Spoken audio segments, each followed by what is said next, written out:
It takes a special person to want to become a soldier. Someone who is willing to risk their lives for not only their allies but their very nation. A soldier is expected to exude certain traits, however. They must be disciplined and confident in their abilities, capable of working in a team and even leading their squad if the need arises. Soldiers are expected to show empathy and have a keen intellect. Traits like this are core to a warrior. Yes, a warrior. All of these traits are held and emboldened by one very influential woman, the boss. The boss was a daughter, soldier, mother, hero, mentor, now a disgraced and fallen legend, where very few know of her sacrifice for her nation. Yet what led to this fate? Well, here we will dive into the history of one of the most powerful women in all of gaming history. I'm your host, Cross, and I still remember the emotional impact that Metal Gear Solid 3 Snake Eater had on me growing up. The series has always had a special place in my heart ever since I received my first copy of Metal Gear Solid. Yet Snake Eater holds an even more special spot, which I know it does for a lot of people. Yet, after revisiting the story of the boss, I realize not many in the community talk about her enough. So let's get into this character deck's entry, the boss. Born in 1922, the boss was the daughter of an original high-ranking member of the Wise Men's Committee. This committee acted within the shadows and formed a covert union between three of the most powerful nations in the world: America, China, and Russia. The boss's father, however, revealed the nature of this organization to his young daughter, which led to the organization to take his life. Later on, the boss would enter into one of these organization's charm schools, where she would be trained in the art of being a covert operative. The Wise Men's Committee degenerated into a mere shell of its former self. The philosophers of today have no sense of good or evil. Their influence extends to countries and organizations involved in every aspect of every war. They have become war itself. That's how they operate. It was my father who explained all of this to me. He was one of them. You see, I am the last remaining child of the philosophers. But after he revealed the truth, my father was killed by that same shapeless, formless organization. It was during 1941 when she was invited to the Special Air Service, a special forces group of the British Army, amid WW2. Here she acted as a special advisor to their activities. During this time, she led to the creation of the Ley Force and met David O, and together they formed the 22nd SAS Regiment. The boss used her expertise to plan various events, including the bombing of German air bases during their North African campaign. She also participated in snatch missions. During this time as well, the boss would infiltrate various bases, capture important officers, and exfiltrate back to her home base.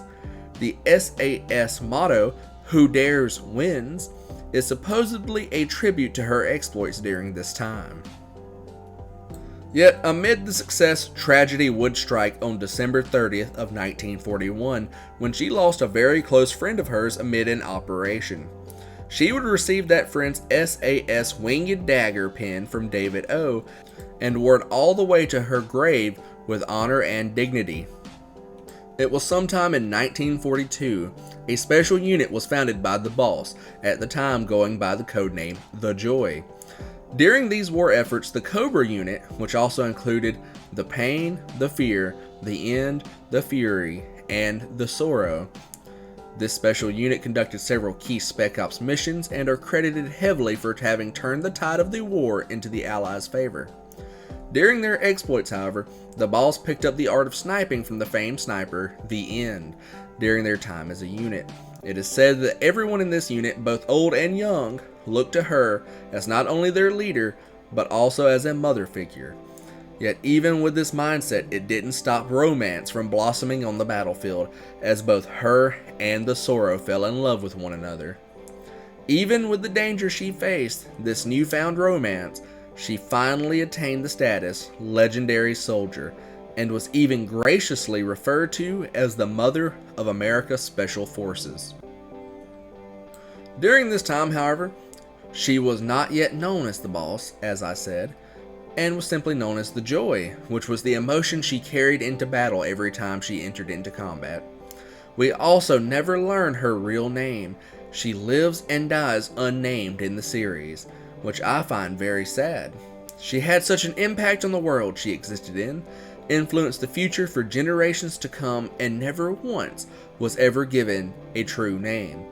We simply know her by her title, a title which she gives a soul through her very actions. Her activity set such high standards that there was no title higher than the one she held of the Boss at the time.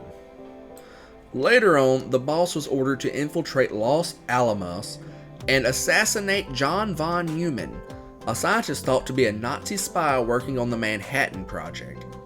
This took place in 1943, and during this very mission, she discovers that she is pregnant by the Sorrow. Deciding to continue on with her mission though, she ends up blowing her cover due to being distracted with this new information. She luckily avoids a bullet aimed at her gut, though she didn't leave unscathed as she did take a bullet to the side of her head, which grazed her very brain. She enters into a 6-month coma, which she awakens fully recovered. Her theory is that her body refused to die and willed her back to life so she could carry her child to term.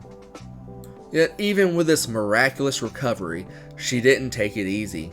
Even with child, months later, she participated in the invasion of Normandy. The Cobra unit had just been dispatched to destroy V-2 rockets near Juno Beach. Amid this chaos, she was shot in her guts. This triggered her to go into labor on the battlefield, where she received a very harsh C-section and gave birth to a happy and healthy baby boy. This event left her with a harsh snake-like scar upon her torso, and while the baby did survive the invasion of Normandy and her mission, it was not long after those that the Philosophers, the organization once known as the Wiseman's Committee, stole the child away from her and the Sorrow. And my father isn't the only thing the Philosophers have taken from me. In June of 1944, the Cobras and I took part in the landing at Normandy. We'd been given a top-secret mission to locate and destroy enemy V-2 rocket installations. I was pregnant at the time. The Sorrow was the father. I gave birth on the field of battle. A beautiful baby boy.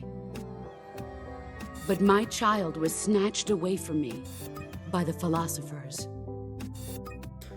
Tensions began to rise behind the scenes in the year 1947 among the Philosophers. This led to the Boss having to disband her famed Cobra unit and have everyone go their separate ways. The failure of that mission in Los Alamos still haunted her daily as the Cold War began to rage on.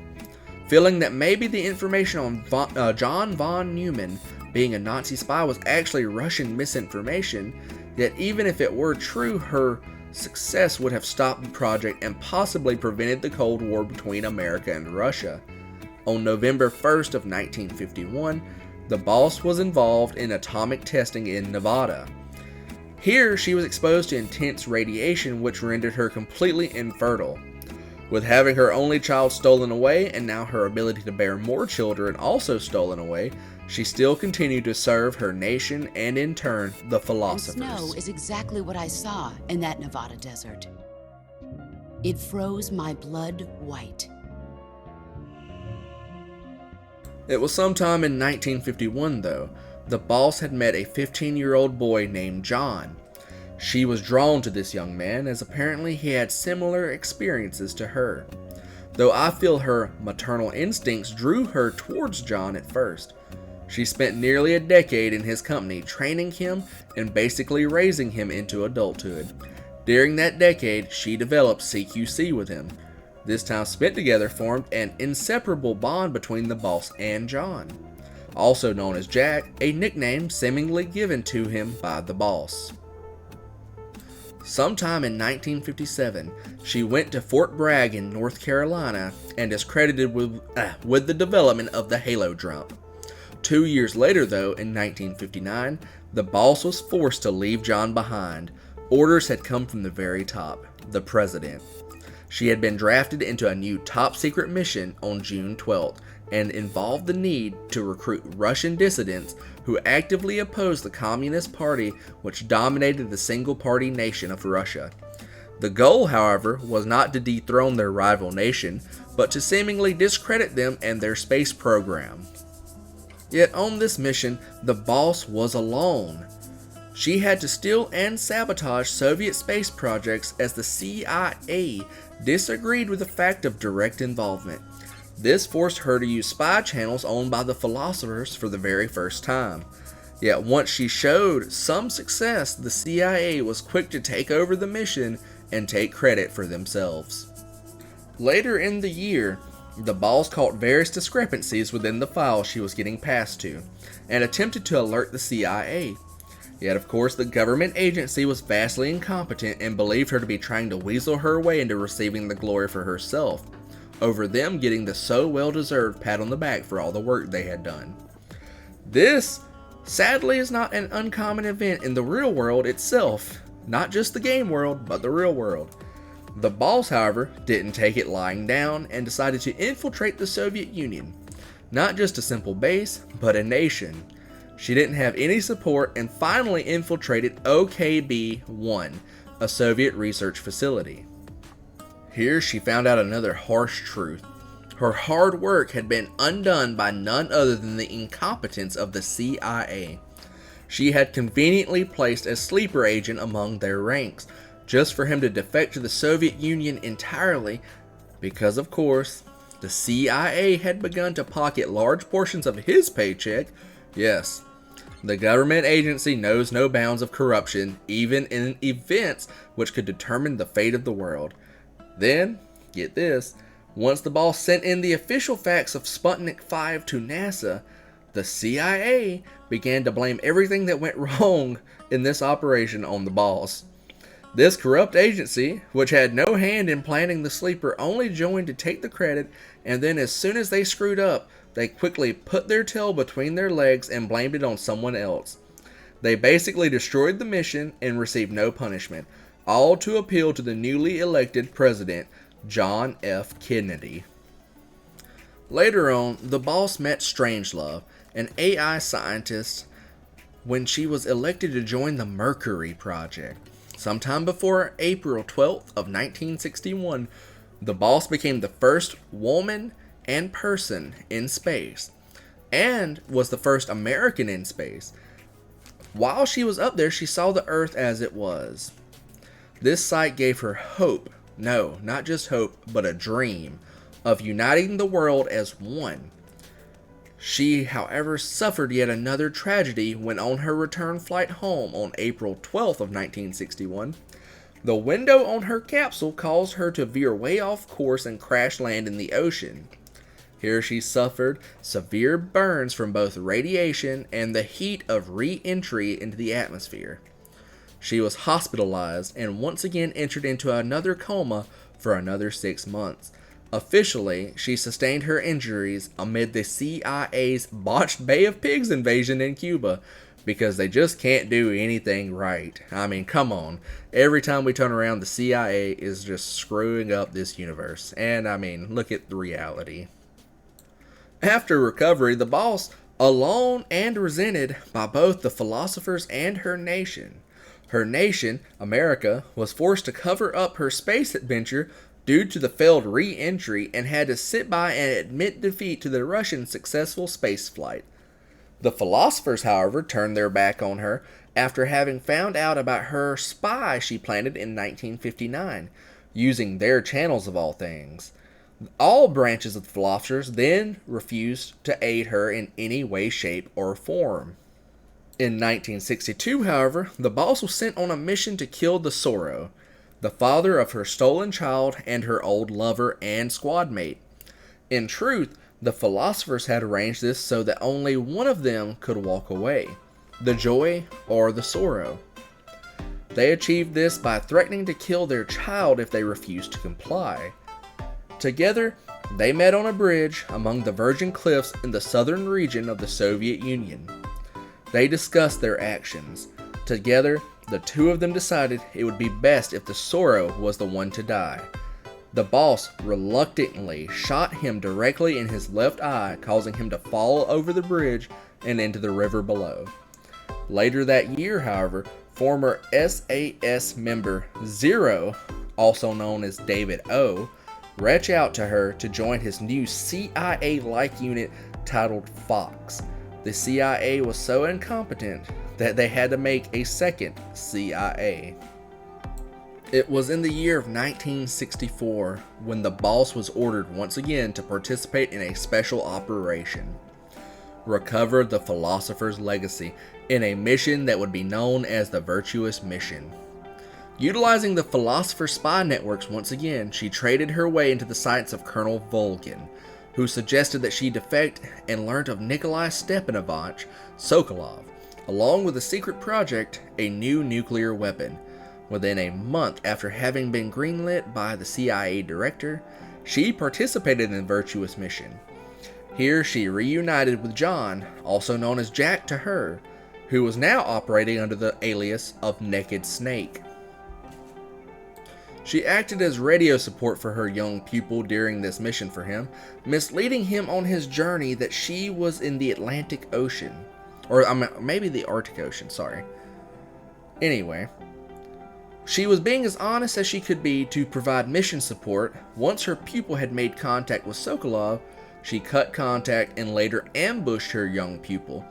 She graciously donated 2 Davy Crockett rocket launchers, which carry a small nuclear payload as a handheld missile launcher. She then tossed her pupil over the bridge after having broken his arm and prevented him from dying from Colonel Volgin's static bullet shock. Once in the water, her pupil quickly floated away, basically.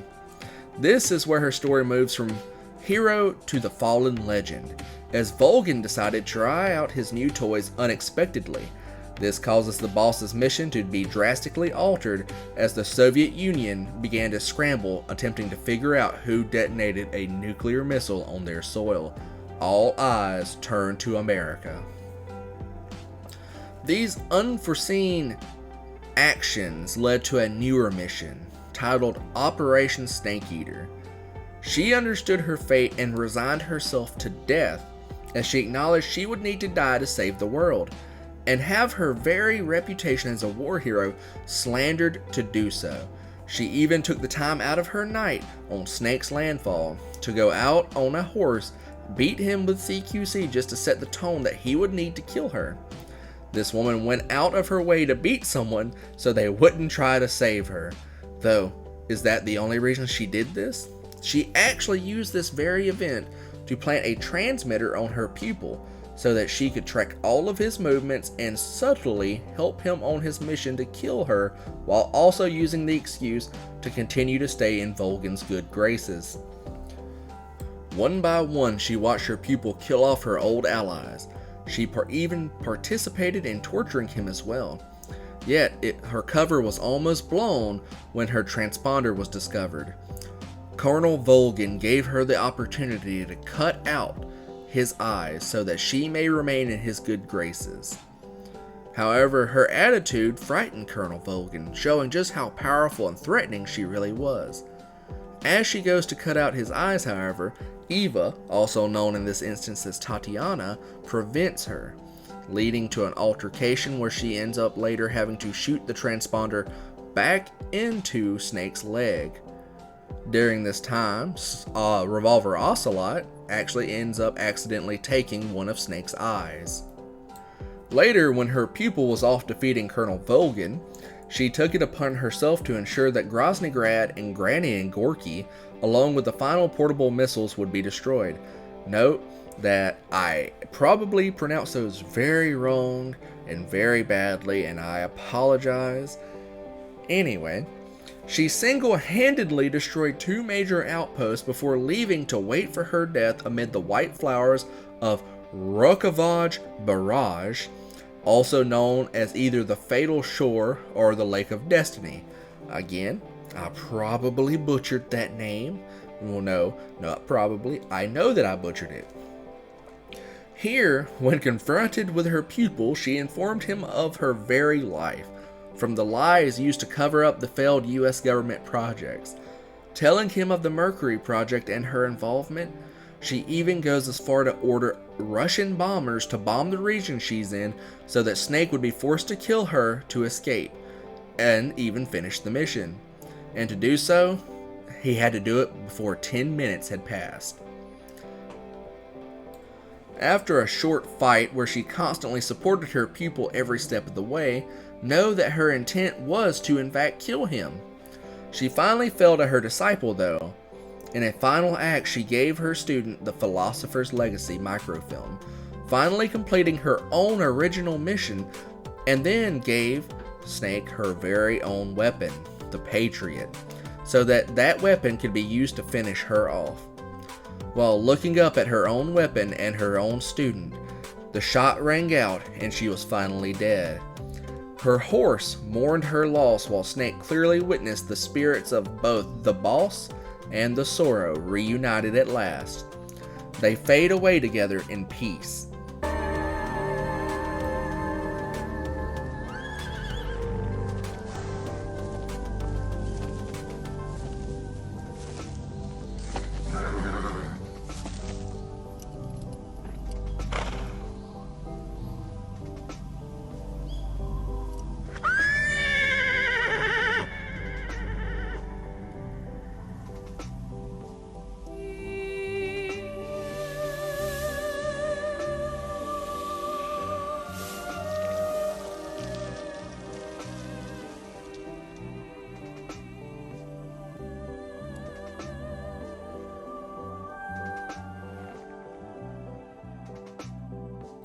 Her grave is positioned in Arlington National Cemetery in Virginia, where Snake would arrive at to pay respects to his mentor by leaving the very flower she died in along with her own gun.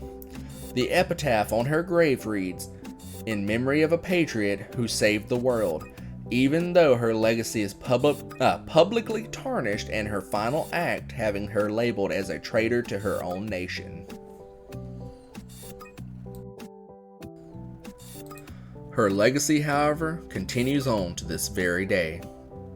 You see, the boss didn't just embody the traits that make up a great soldier, she basically invented them. The boss is a hero forced to become a traitor so that she could save the world one last time. Her determination and charisma allowed her to lead successful mission after mission. Her keen mind allowed her to pick up on discrepancies not even an intelligence agency could determine, leading multiple multinational special forces successfully, showing empathy to her enemies and the world itself. This hero is one which should be remembered as one who not only saved the world, but shaped the future. Her lineage may not go very far, her disciples and friends may have disputes on her legacy, and issues will arise in the world, yet at least they have a world to occur within. I'm your host, Cross. The boss is the core definition of what a hero is. She didn't live for glory of the self. She never actively betrayed her country, even when they gave her all the more reason to do so. Even when she defected, it was to save the world as a whole, and she still acted in favor of her own nation every step of the way. When you think of the word hero, what do you think of? Who do you think of? Who should I add to the character decks next? Do you think the boss is a hero or just another villain? If you have any questions, feel free to comment below and bring them up. Did I do a good job here? Do you want to see more of this? I'd like to thank everyone for helping me reach 40 subs also. I hope this video, if you've made it this far, will be shared among your friends so that I can hit my next goal, 50 subs. Thank you for your time, And remember, the foibles of politics and the march of time can turn friends into enemies just as easily as the wind changes. The Boss, Metal Gear Solid 3.